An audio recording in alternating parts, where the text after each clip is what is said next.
And a good afternoon to everybody, and welcome to another edition of Real Talks.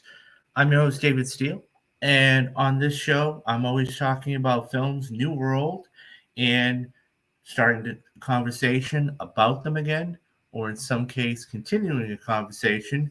And we're going to be talking about all different kinds of films. So today, I actually saw a tweet um, yesterday, and I can't. So I saw this, and I said, I can't believe it's already two, and I just blew my mind. So I'm talking about the Batman. Now, the Batman. This has always been a film that I remember going to see in the theater. I think I actually saw this two or three times in the theater, and I got to say, it was a remarkable, remarkable film for what it was. Um, it was different. It was fresh. It was just really, really well put together on a number of different levels. And that's what I'm going to talk about today, guys. I'm going to talk about the 5 reasons why the Batman is really, arguably, one of the best Batman films. When I walked out of seeing this movie, I was really not only blown away by it, but I was more of which is the better movie, The Dark Knight or The Batman? And everybody has, by the way, everybody has their favorite Batman, whether it's Michael Keaton, whether it's Val Kilmer, whether it's George Clooney, whoever it is. And this was Robert Pattinson's first attempt at it. And we had always known him as an actor that, was doing smaller films. Of course, he was in the Twilight series back, you know, in his early days. And then, so this was a major role and a major character. This is one of DC's premium, top notch characters. Um, because we've seen, and the last time that we had seen the Batman on screen, besides Justice League, was really Christopher Nolan's iteration. And, you know, I mean, the Dark Knight will always go down as one of the greatest films of all time. '08 was an amazing year. I mean, we had Iron Man, which, by the way, guys, starting here on the channel in March, um, I'm going to be doing something called Marvel March. So on Thursday, or actually tomorrow, I'm going to be doing Iron Man. So I'm going to be doing a whole retrospective about Iron Man and talking about that. But back to the Batman. It was just '08 was a huge year. You had the Dark Knight, you had Iron Man, you had a couple others, and that was really a big film. So this movie in itself really was a test, and Patterson I thought did a fantastic job. I mean, for what it was, the story was great. And by the way, guys, like I said, I'm going to get into the 5 reasons why I think the Batman is a film that is one of the greatest Batman films out there. I mean, you ask me tomorrow, I might switch my answer. Which is better, the Dark Knight or the Batman? But for anyways, so let's get into the nitty gritty of it. As always, guys, I'm going to do a little bit of the intro about the film. This may not be the most, isn't the sexiest stuff in the world, but it is a necessary thing just to refresh about what the film was and how it, came to be. So, as I said, this is turning 2, or just turned 2 yesterday. So this was released in over 4,400 theaters. I mean, now you got to understand something too. This is a film that, I mean, we went through a pandemic a couple of years ago, right? So this was one of the first films that really jump started this whole resurgence we had. So the opening weekend was $134 million. It was amazing. Um, Actually, it was about 36% of its total gross. It ended up grossing about 375 million, but it was just incredible. $248.5 million worldwide. It was a huge debut for it. It actually debuted number one in 73 of the 74 international countries that opened it. So take that into account. So after its run, this was one of the first films, too, guys, that you got to remember that the theatrical window had been cut. So, anybody who's not familiar with a theatrical window, real quick, it's how long a movie would stay in a theater. So back about 20 or 30 years ago, a um, you would have a movie stay in 6 months, a year even. Okay, that wasn't out of the question. And then what you ended up having was they decided they wanted to, that was during the time of home video sales and everything else. And they cut the window back. So when they cut the window back, they cut it to 90 days. So any movie up to a couple years ago, you would see would be in the theaters for 90 days. So if you wanted to go see it over and over and over, you could. And that was great. Then once the pandemic happened, okay, everything changed. Now, one of the Trolls movies was the first one to do this. And it was only in theaters for 45 days or 6 weeks. So what ended up happening was all of the theatrical movies that came to theaters are now in theaters for only 6 weeks. That's it.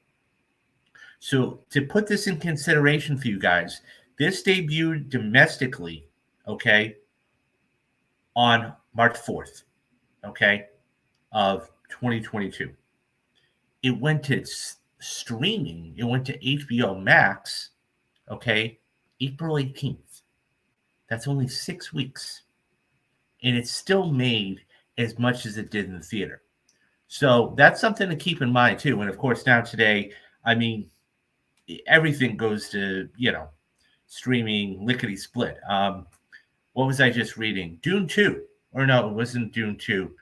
It was some movie that's coming out in a couple of days on streaming, and it just opened the theaters, right? Anyways, so it had a production budget of $200 million. And by the way, it was well done. This was a budget that was a well-spent budget. You knew where it went. So this movie ended up finishing, believe it or not, 58th all-time domestic. Now, think about that for a minute. 58th. Now, that doesn't sound that good, but 58th domestic and 112th highest grossing movie ever of all the movies ever made. 102 just missed being. I mean, that's incredible. It made an insane amount of money, and it should have. So at that point, so it finished with about $765 million total, which is, incredible. So this was written and directed by Matt Reeves, who, of course, is known for Dawn of the Planet of the Apes, War of the Planet of the Apes, and Cloverfield. And so I believe as a matter of fact, I believe he's directing the new, Planet of the Apes movie coming out this summer. So, that's his baby at this point. So this was actually nominated for 3 Oscars: Best Hair and Makeup, Best Sound, and Best Visual Effects. And it didn't win any of them, but you could definitely tell. So now that we've got all that out of the way, quick recap of the movie.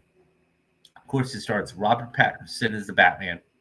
You have Zoe Kravitz playing Catwoman, Jeffrey Wright playing Commissioner Gordon, and Paul Dano. And this is just, it's an amazing cast, to say the least. And so from left to right here, you have, I forget his name on the far left. Forgive me for that. Then you have Andy Serkis, who played a very good role as Alfred. I mean, it was an aging Alfred, but it was different, okay? Then, of course, you have Patterson, Zoe Kravitz, who's that little tiny thing in the middle, Paul Dano, Jeffrey Wright to his right, and, of course, you have the director, Matt Reeve, all the way over to the far right. And it was just an amazing, stellar cast all the way through. So, okay. So those are the stars. And the film is basically the synopsis. when a sadistic serial killer, begins murdering key political figures in Gotham, Batman is forced to investigate the city's hidden corruption and question his family's involvement. So that's the synopsis. That is the synopsis of the movie. Okay, so now I'm going to get into the 5 reasons why the Batman. I'm going to get into the 5 reasons. Hello, Deadpool. I'm doing well. Thank you. I hope you're doing well too. I just saw that this had turned 2, and I was kind of blown away. And I remember seeing this in theaters, and I wanted to do a little quick stream about it. I shouldn't say quick stream. So I'm going to give you the 5 reasons why I think this film is one of the best films, one of the best Batman films. So perfect timing. We're about to get started. So I just finished the intro. So the first reason was the aesthetic. So Greg Fraser, okay, is a well-known cinematographer and DP around Hollywood. And as a matter of fact, he just finished up the amazing Dune Part 2. So anybody who's seen Dune Part 2, and by the way, guys, I did a whole spoiler cast on there. I will leave the link up there in the description for you guys, so you guys can go watch that. So he's done he's done Dune. He did Dune Part 2. Okay. He's done The Creator. He's done, of course, Rogue One too. So one of the most prominent features in the Batman's aesthetic is his dark and gritty tone. And by the way, it's raining all the time in Gotham, so you could definitely tell that. So, I mean, just this look here, right? The film takes place in a version of Gotham City that's plagued by crime and corruption, and the overall mood is one of darkness and despair. The cinematography really reflects this, using the shadows and low light to create a sense of unease and danger. The aesthetic is further enhanced by a muted color palette with heavy emphasis on black and blues and grays. So you can tell really like how uneasy it is and everything to that extent. Another key aspect of the Batman's aesthetic is the practical set design and the practical effects. And as I said, this had a budget of $200 million, but it was well worth. They spent it very well. The film uses real sets, okay, and of course, if you guys are really interested in watching all the backstory about this, there is a behind-the-scenes making of the Batman, and it tells where they, how they filmed certain things and what they did. And so, rather than relying on green screens, okay, they wanted to create a sense of realism and immersion. This is evident in the Batman's action sequences, which are choreographed and shot very well and organically and grounded. I'm going to get to the action sequences later because that's a whole other aspect about this film.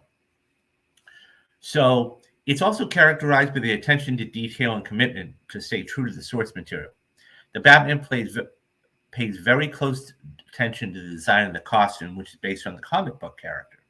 The costume is heavily armored, and it features multiple gadgets and features, which helps the Batman, become more formidable.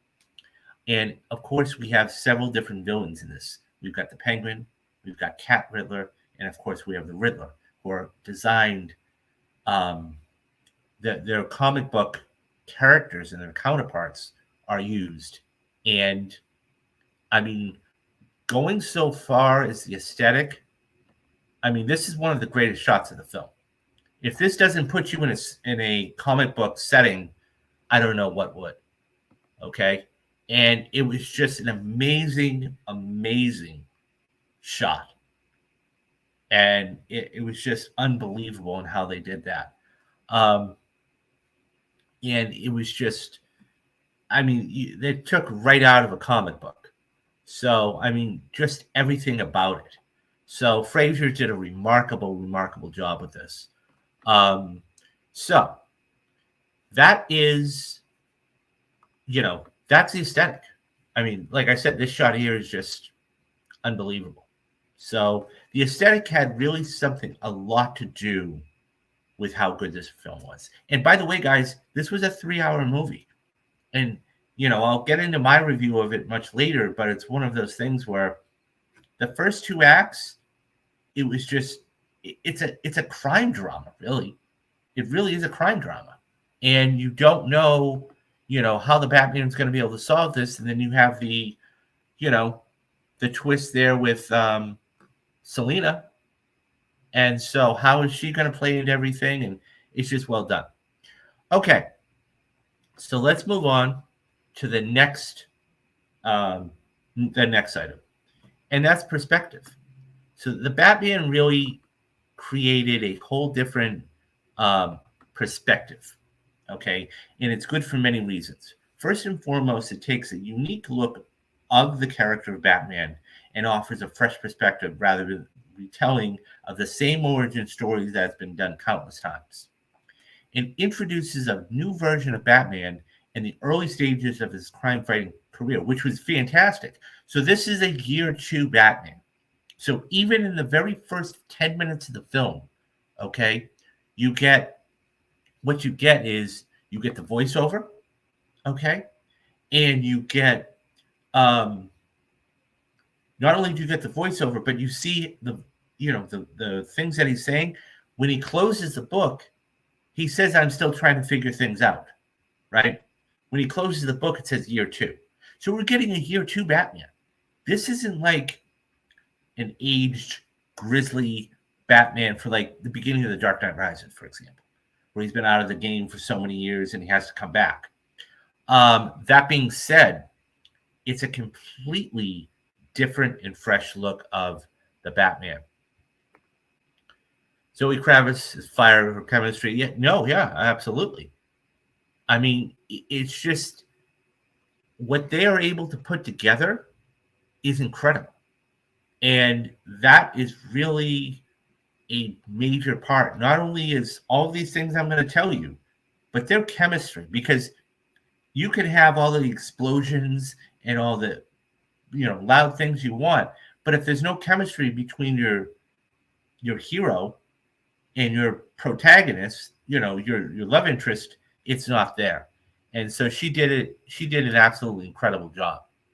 So, but this is a different Batman. This is a year 2 Batman. And I loved that we're seeing a different perspective. So that was something. Another reason why the Batman's plot is great is that it balances action and drama perfectly, and it does. It really does. We have a lot of action sequences, and as I said, I'll get to those in a couple of minutes, but we also have drama. A major player, I won't say major player, Andy Serkis did a phenomenal job as Alfred. Okay? His butler that was basically trying to get him to see things from a different look. So that was done really well.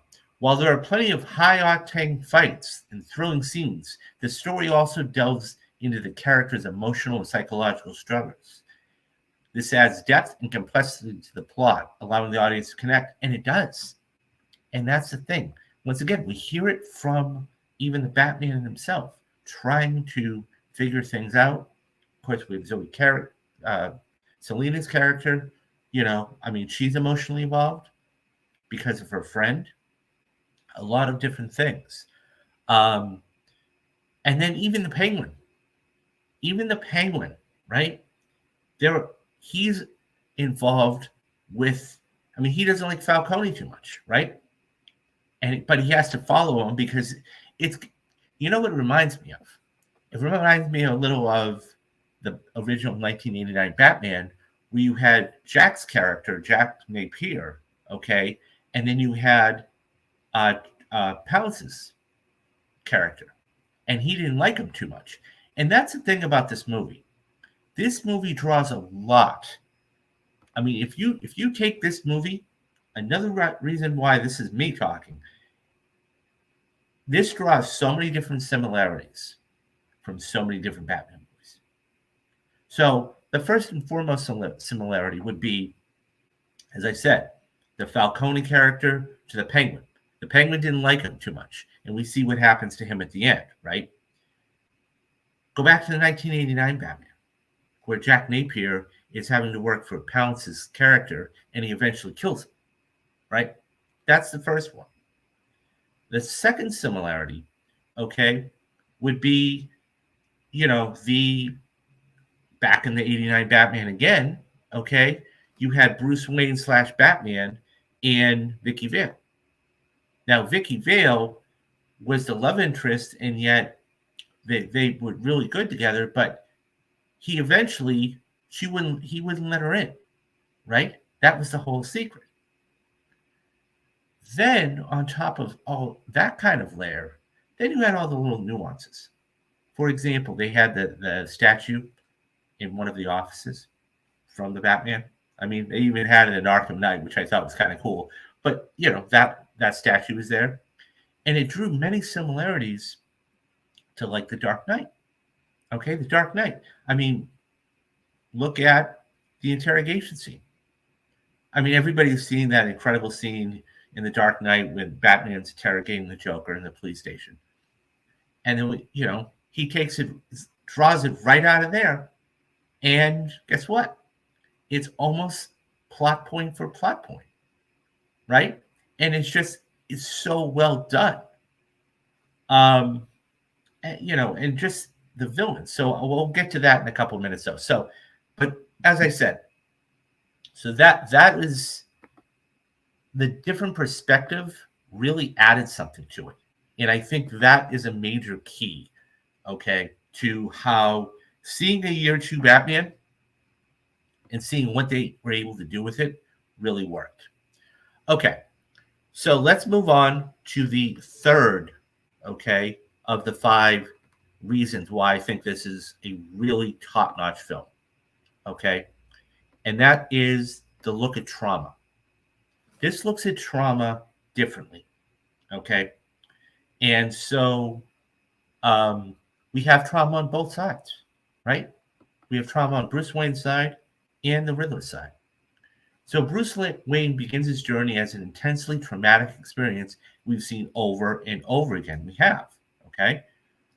Witnessing the murder of his parents changed the 8-year-old, sending him down a path of vigilante vengeance to inspire terror in Gotham's criminals.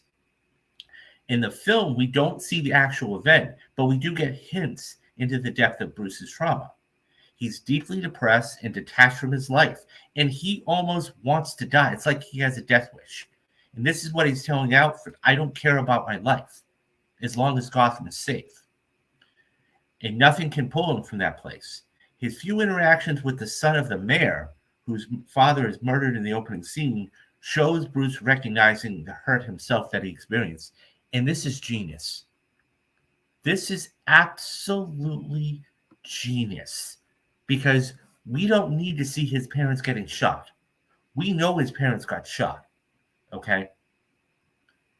But that scene when he's walking into the crime scene and he's looking around, and then he looks at the sun and his eyes, when you're wearing a mask, okay, you have to, I mean, you can even go so far as to say this for Tom Hardy in The Dark Knight Rises. Your eyes have to show the expression, right? So his eyes, when his mask is on, his eyes really are the portal into him. And when it's genius what Matt Reeves does here, when he's able to have him look at the boy and know, and he doesn't say a word to him, but he says in his eyes, I know what you're going through, son. I've been there. And he can only say that as his Batman. He can't say that as Bruce Wayne. But the trauma he goes through, and the trauma he knows that that child is feeling at that time, is not only is it brutal, but it's one of those things where he can relate, and it makes the character relatable without much or any dialogue. And then you take a look at the flip side of the Riddler, right? Now, the Riddler is somebody that he's gone through trauma too, right? He's gone through trauma too. And I'm going to get to him in a minute. But here is somebody else that's been victimized constantly. And so you have trauma on both sides, right? And one is, does something with it and is fighting for justice and good and trying to clean up the streets. And the other one uses his brains, because he's smarter than the average bear, okay? He uses it for his advantage. He uses it to commit crimes. He uses it for bad things. So you have both very intelligent people. And by the way, that's something else that this movie really touched upon, okay? Was the world's greatest detective. We always talk about Batman as the world's greatest detective, right? Well, you get to see it here because he's solving all of his riddles and Alfred's helping him and everything else. And that's something else that this is a different Batman, right? So not only are you having a year 2 Batman, but he doesn't have any superpowers. It's funny. You go back to that line in Justice League where Barry asks Bruce Wayne, played by Ben Affleck at the time. He says, "So remind me what your superpower is," and he says, "I'm rich." But it's one of those things where he doesn't have he's got the greatest gadgets in the world, right? But he doesn't, so he is now turning into the world's greatest detective. So it's, juxtaposition there. But yeah, it's just one of those things where it's so well done. And so really, when you look at it, there's trauma on both sides with Batman and the Riddler. So, okay. So that is the third of the 5. Okay, we're going through this kind of quick. So moving on to the Riddler.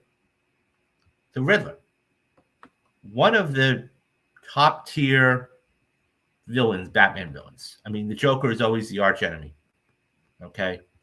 But the Riddler is right up there. The Riddler is right up there. And so we've seen the Riddler before. We've seen a playful Riddler in, even the Adam West series. We've seen a kind of playful Riddler, if you will, in Batman and Robin, played by Jim Carrey, who is over the top. This is a different villain. This is the same kind of villain that Heath Ledger portrayed as the Joker. So beyond that, okay, the Riddler provides backstory, giving us the emotional motivation behind his choices and targeting the wealthy elite as part of his plan. So Matt Reeve said he wanted a very grounded foe for Batman. Okay, completely different than what you'd seen before. The costume is partially designed by the Zodiac Killer. Okay, as you can clearly see here. Okay, this is right out of, that's the Zodiac Killer on the right, and that's the Joker on the left, or I'm sorry, the Riddler on the left. Incredible design. Because he wanted him to be menacing.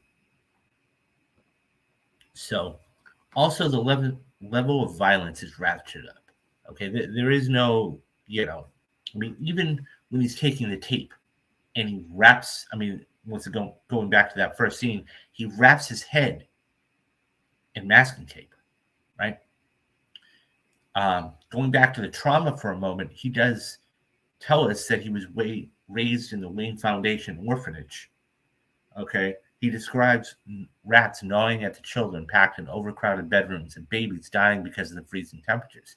So once again, he's telling us what his trauma was. He's telling us what he went through. And this is why he became this way. That's enough trauma already for any original origin villain story, and certainly enough to harbor some hate toward those who he deemed responsible. In this case, the wealthy and the elite. Okay? And this scene here, the interrogation scene, I was going back to talk about it earlier. incredible scene because we're going into this. I mean, the first time I saw this, I had a flashback to the Dark Knight. I really did because I went and I kind of got where Matt Reeves was going. I went, oh my God, he's pulling these things out of different Batman films. And that's the genius. And we see that, I mean, he says, you know, um, oh, you didn't see what was happening? Oh, I gave you too much credit. Oh, you're going to see what's going on here in a couple minutes. And the Batman, of course, he's on the other side of the glass. What did you do? What did you do? And that's when he starts singing. And that's the other thing, too. It builds tension. All of these things, and I'm going to talk about the action sequences here in a couple minutes, but all of these things, they build tension. So it starts very low key and then goes up, and then just it comes to a head. And eventually, what we see is, of course, all the explosions around the docks, the bay, and all the flooding starts happening in Gotham City. But this scene in itself is just unbelievable. It's just unbelievable. His portrayal of the Riddler is rivals. I think it rivals Heath Ledger's. I mean, Ledger was amazing and it was grounded. That's the only one you could really tell that because all of the other villains are corny, right? Like the Riddler in Batman and Robin or Two-Face, or I mean the Joker in '89's Batman was kind of over the top. I mean, fantastic portrayal, but it was still over the top. And the other thing is, this is only the second time we've seen the Riddler. We've seen the Joker so many times. I mean, he's got a solo film, he's got another one coming out here in October, but we've seen the Joker in how many times? But the Riddler is like that second tier type of villain. Paul Dano did a phenomenal job with it, and he should definitely be commended for it. So that is the fourth of the five. So let's move on to the last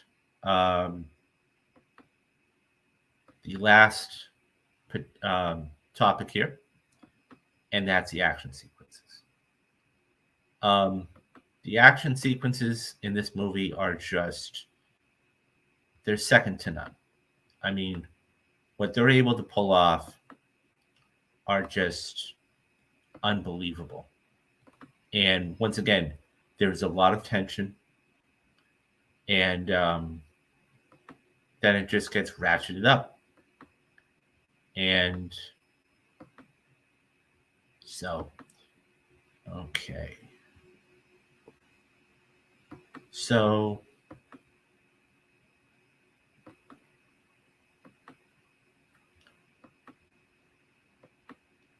have you seen it? Yes. Yes, I have.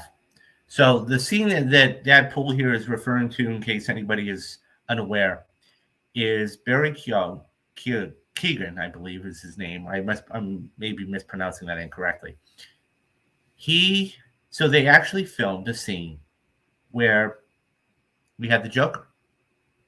And the Joker, so this is when Batman goes to talk to the Joker about the Riddler.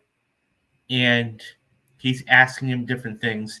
And that scene reminded me straight out of Silence of the Lambs. It's one of those things where Starling goes to talk to Lecter about Buffalo Bill. This is a straight pull. What Matt Reeves did is he pulled and he took the best of the best.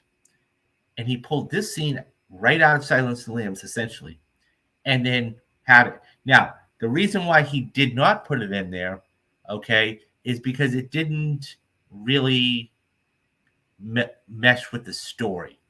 And I understand that. I think it's better left out, and then, you can view it as a whole other scene in itself. Because I don't think that because what you're doing there, I mean, of course, we see the Joker at the end for that scene when they were both locked up. But it's like if you had seen him in the middle of the film, and then you had seen that last scene, you're like, okay. But only seeing the Joker at the end really says something. And I think that, yeah. So I have seen it. I liked it. I thought it was good. But I'm really glad they left it out of the film. So let's talk about the last scene, or not the last scene, but um, the last reason why I think this is a phenomenal film. And I'm talking about the action sequences. The action sequences were so well done, always building tension and then just exploding no matter what it was. So going back to the interrogation scene. Now, look, this wasn't really an action sequence, but it did build a lot of tension because even the banter, right? And then, of course, you had the explosions that kind of flooded Gotham City, but still. So there was something to be said there. Um, it comes out hot. It really does. It comes out hot with the train station sequence with the thugs. And I can only imagine how many people were smiling when he says, the thug says, well, "Who are you?" And he's like, instead of, because we've all heard it before, whether it's, Batman holding the Joker up, he's like, "I'm Batman," or in the Batman Begins where he pulls the guy up, he's like, "Who are you?" He's like, "I'm Batman."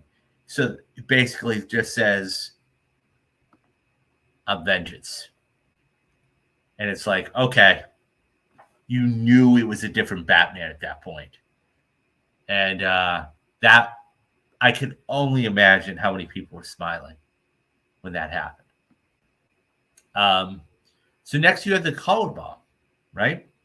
You had that bomb to where it really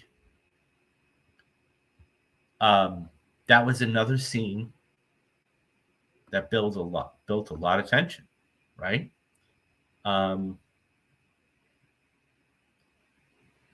So that was another scene that built a lot of tension, and because of course you had the funeral scene, and then you had the car come in, and then everybody clears out. But this scene in general, okay, so there's a race against time. So one of the things that build tension up, okay, is time. So when you have a bomb that is looking, whether it's it's speed where the bus can't go below 55, or you have like Goldfinger, either with a nuclear bomb going to blow up the Fort Knox or anything. When you have a bomb, that immediately sets tension, okay? Because what it does is they have to race against the clock to stop the bomb from going off. So when this is what Matt Reeves does in his genius, okay? He says, look, if you answer these 3 questions, I'll free you. And so he, Batman gives him the answers. And then, of course, that, for those 2.5 minutes, you see the clock. That's something else, too, about the collar. You see the clock always counting down, and then, of course, the explosion happens and it blows him back. Another fantastic way of building tension. So the DA gets killed. Then you had the police station with Gordon and the Batman. And so what does he do? He shoots up the, they stage a fight and be like, look, head up to the roof. I'll talk to you later. I mean, once again, in a very calm setting. And then, of course, a fight ensues, and then he shoots up to the top of the station,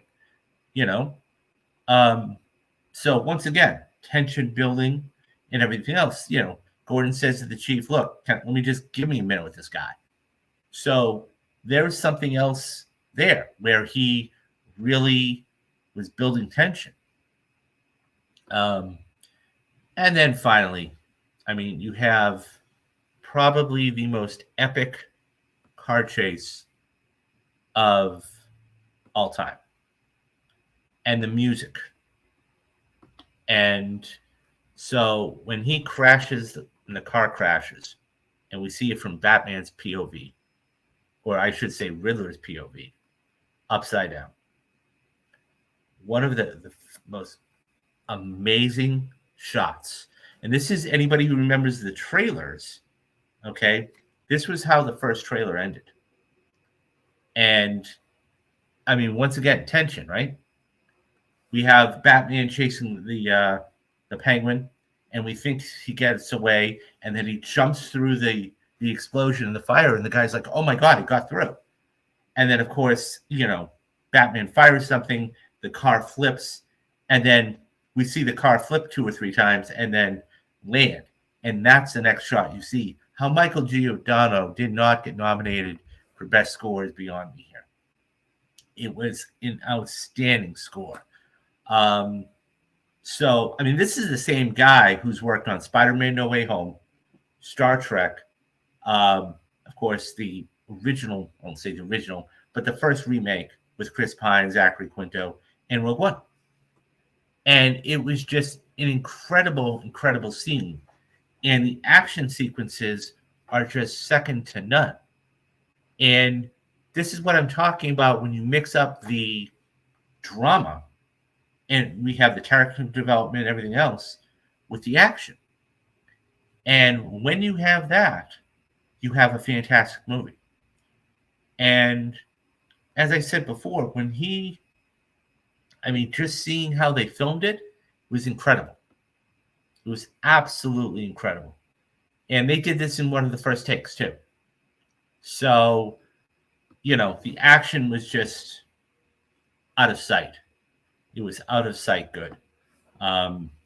So, an amazing movie, well deserved. And I guarantee you that's going to be easily in the top 2 as far as most anticipated movies of next year.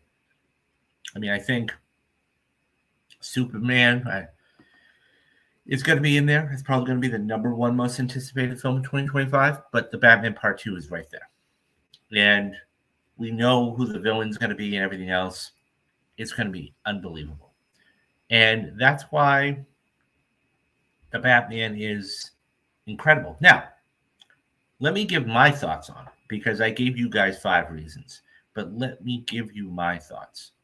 First and foremost, the runtime, I had no problem with. Okay, I thought it really worked. That car scene when you hear the engine rev up gives me goosebumps. That this movie does not disappoint. The only thing is, this is an Elseworld Batman. Now, here's the thing. I agree with you wholeheartedly, and I'll even go so far, and I think what you're talking about is the introduction of the Batmobile, right? The introduction of the Batmobile, because it's coming. And when, of course, they leave Penguin there and everything else. And by the way, it does have its comedic moments, right? But when you hear that go and you're like, uh-oh, and then the lights flash, okay, and you're off to the races at that point. And it's just so well done. Yeah, I agree with you wholeheartedly. Now, as far as being an Elseworld Batman, I don't know what they're going to do about the whole DC thing, but that will be very interesting. It's going to depend on what they do in the Batman Part 2. It really is. Are they going to put Patterson into this particular universe, if you will? But so the first thing I'll say is this: I had no problem with the runtime. Runtime worked. Okay. Um, so I had no problem. It was 3 hours. I mean, look, Dune was 3 hours, and I said it the other night. Dune is one of the best paced films I've ever seen in my life. Dune Part 2 was one of the best paced films I've ever seen in my life. And by the way, guys, okay, this is the same DP. It's the same cinematographer. So when you see that at the end of the movie, just know it's the same thing. Okay. So I didn't have a problem with the runtime. I loved, as I said, going back to it, it's a different perspective. We're not talking about um, Batman 25 years later or whatever else. This is a young Batman. He's still trying to figure things out. Then on top of that, you have the grounded, the grounded villain. Love the Riddler. He's the only villain you can really compare that to the Joker, Heath Ledger's Joker. And it worked. It all worked. Now people say, well, it fell off on the third act. Not really. Not really. I mean, once they get into the garden and everything else, you could say that, but it's still, remember, the Riddler's locked up at this point, okay? But it's a different movie. So, he has all his henchmen, and that's when Batman, once again, world's greatest detective, he's the one that figures the password out, and he knows what's coming. And of course, by that time, the explosion happens. But it's just so well done on so many different levels. This, I think, is one of the greatest Batman movies. And you could ask me tomorrow. I mean, I still think it's a coin flip. It's a coin flip between the Batman and the Dark Knight. It's just like with Spider-Man. Is it No Way Home or is it Spider-Man 2? I mean, they're right there. So, but the Batman is just, it was just a great film. It was just a great, solid, quality film, and I loved it. So, hard to believe it's already 2 years old, but it just worked all the way around. So, and Patterson, I mean, even take a look at this shot here, right? The only thing you see is his eye. And then he's got a little, facial hair, okay, on the side. A little, yeah. And it's like he's still learning, right? He's still learning.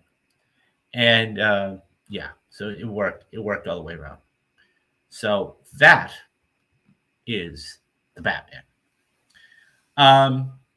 Okay, guys, coming up, couple of things. First and foremost, I am going to get this uploaded, and then what I'm going to do is I promised you guys a new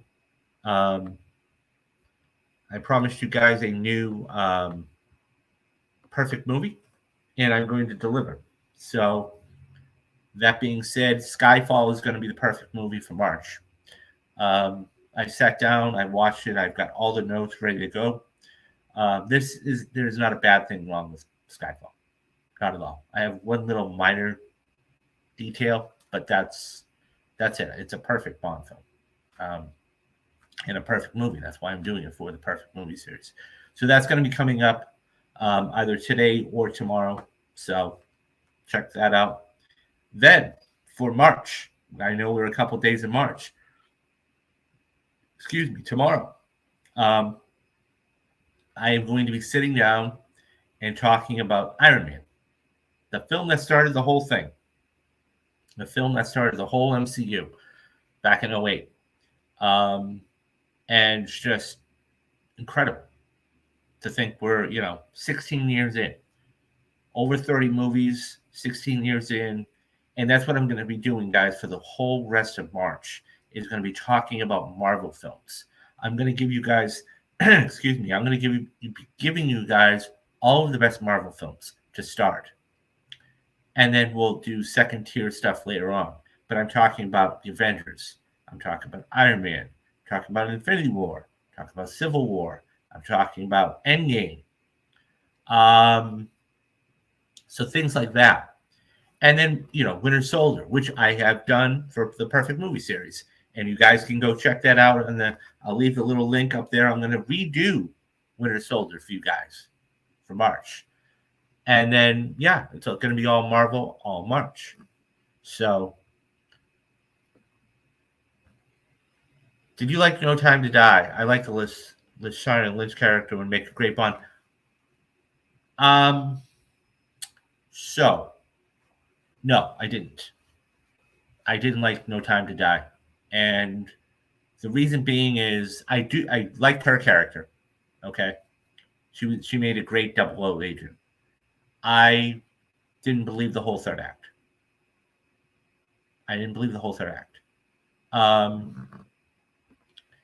And the thing is this. When you take a look at every single Bond, the first problem with that was they made it linear, and they can't do that. They should have never done that. Casino Royale was a great opening. Quantum was okay. Skyfall was amazing. Spectre was eh. And No Time to Die, if you look at all of those films, those 4 films I just named, you had the villain with Bond meet up with Bond midway through the film. You didn't see the villain until about 20 or 30 minutes left in the film and confront Bond. The second thing I didn't like about it was that I didn't believe that, spoiler alert here, guys, in case you haven't seen No Time to Die, but I didn't believe that the child, the little boy or the little child was Bond's. Didn't make sense to me. Because why is she going to hide that from him for so long? Right? Raleigh Malek's character. The only reason to me, while Malek is a good actor, okay, the only reason for me why he got that is because he won an Oscar for Bohemian Rhapsody. That's it. There's no other reason. Because he was in the film 20 or 30 minutes. And the runtime really, there is an example of a runtime dragging on. Whereas a Dune or a Batman flew by. So that's my quick thoughts on No Time to Die. But yeah, so I am going to be doing Skyfall. And so all that being said, guys, and Dadpool, I call you are a fantastic, loyal member, and I say thank you every time, and you deserve it. Guys, memberships.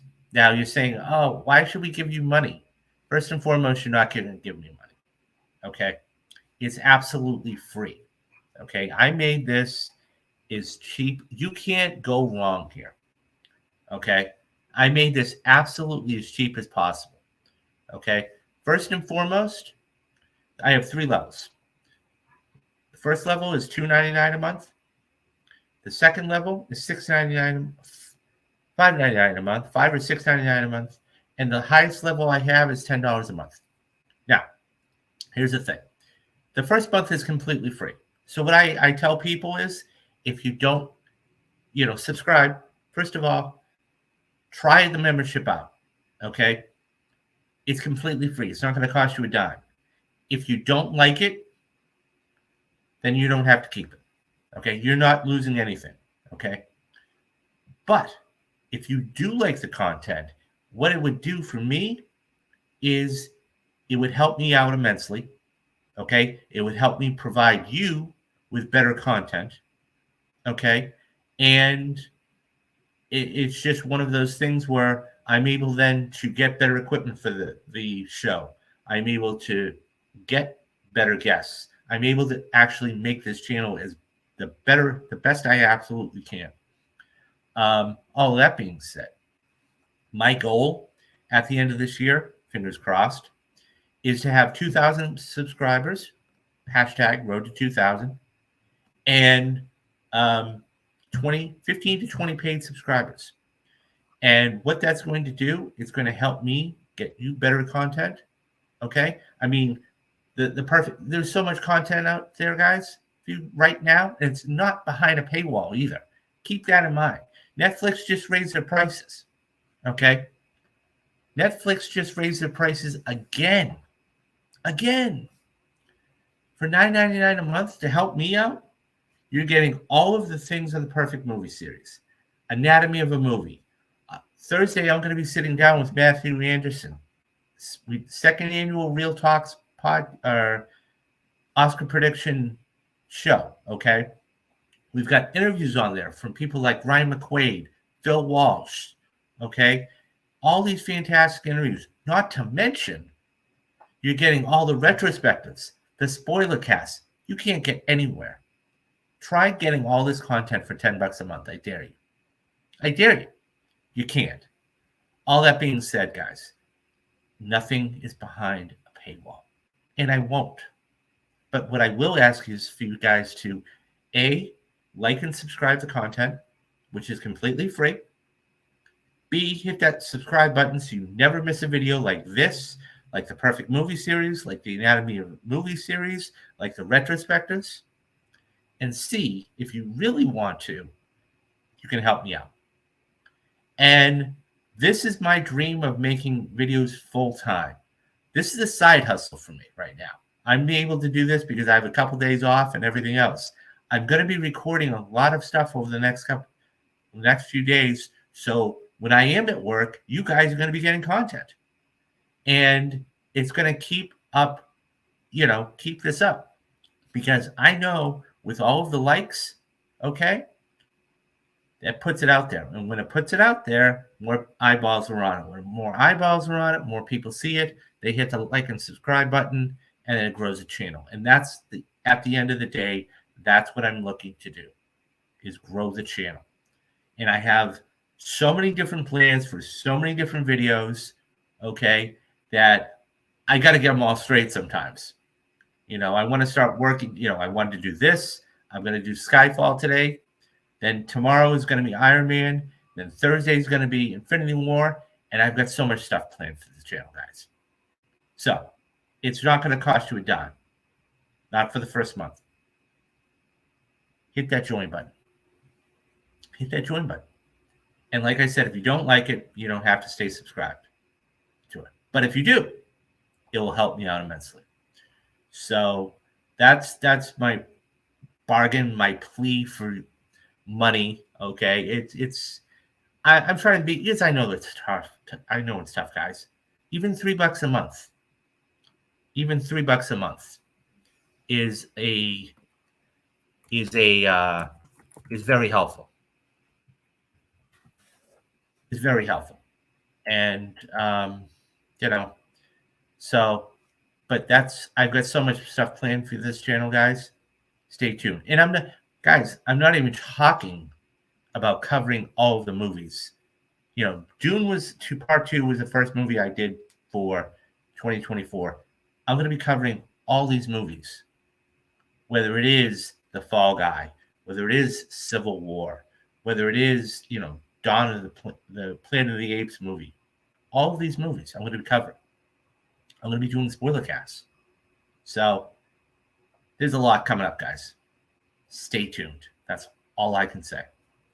So that is going to do it for me for right now. Okay. I am going to come back. It's 2:15 here Pacific time. I'm going to say probably 5 o'clock. 5 o'clock Pacific time. 8 Eastern, I'll put out a tweet. This is more of a spur of the moment type of thing. And I am going to do Skyfall. So stay tuned for that. And then, like I said, guys, we got so much stuff coming up with the channel. So it's crazy. So, as always, do the 3 things that you need to do. Be safe, be careful, and have a great rest of the day. I am David Steele. And you have been watching Real Talks. Bye-bye.